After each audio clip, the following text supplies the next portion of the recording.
ঢাকা দক্ষিণ সিটির মেয়র পদে শপথ পড়ানোর দাবিতে বিরতিহীন অবস্থান কর্মসূচি ঘোষণা দিয়েছেন বিএনপি নেতা ইশরাক হোসেন।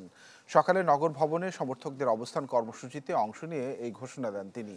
2 ঘন্টা অবস্থান শেষে দুপুরে নগর ভবন ছাড়েন Ishraque Hossain. Electra air conditioner কম বিদ্যুৎ খরচে দেবে অধিক শীতলতা আর সেভিংসও হয়ে যাবে তাই। ঈদের আগেও নগর ভবনে কর্মসূচি দিয়ে অচল করে রাখে ইশরাক হোসেনের সমর্থকরা। ছুটি শেষ, আবারও শুরু আন্দোলন।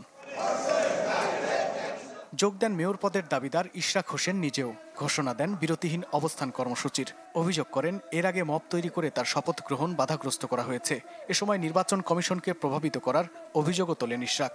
এনসিপি নামক যে রাজনৈতিক দলটি নতুন তৈরি হয়েছে, তার একটি বিপদগামী ক্ষুদ্র অংশ তারা নির্বাচন কমিশনের সামনে একটা মব তৈরি করে সেখানে একটা ভীতিকর পরিস্থিতি তৈরি করলো এবং পরবর্তীতে আমরা দেখলাম যে নির্বাচন কমিশন এই বিষয়ে তারা আর কোনো সিদ্ধান্ত নিতে রাজি না।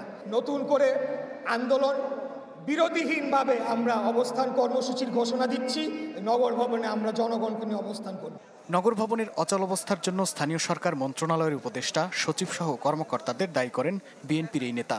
নগরবাসীর দুর্ভোগ কমাতে দ্রুততম সময়ে শপথ পড়ানোর দাবি জানান তিনি।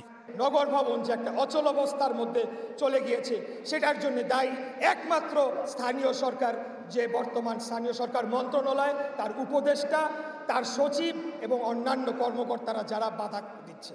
তারা যে আজকে আমার শপথ গ্রহণ অনুষ্ঠানকে বাধাগ্রস্ত করার মাধ্যমে এই রায়ের কার্যকর করাকে যে ব্যাহত করছে, প্রকান্তরে তারা কিন্তু ওই অবৈধ তাপস এবং অবৈধ নির্বাচনকেই তারা বৈধতা দিচ্ছে।